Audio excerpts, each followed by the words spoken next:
क्रांती news, आवाज सर्वसामान्यांचा।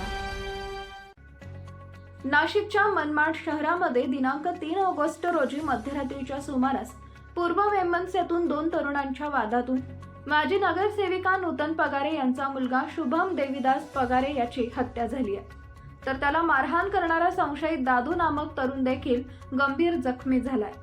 शुभम पगारे हा माजी नगरसेविका मनमाडच्या पांडुरंग नगर भागात असताना त्यांच्यात झालेल्या किरकोळ वादातून या दोघांनी एकमेकांवर धारदार हत्याराने वार केले, त्यात शुभमचा मृत्यू झालाय।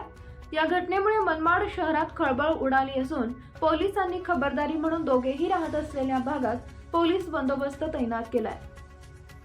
या हत्येचा पुढील तपास मनमाड पोलीस करत आहेत। महाराष्ट्र क्रांती न्यूज साठी मुख्य संपादक प्रकाश बागुल, मनमाड।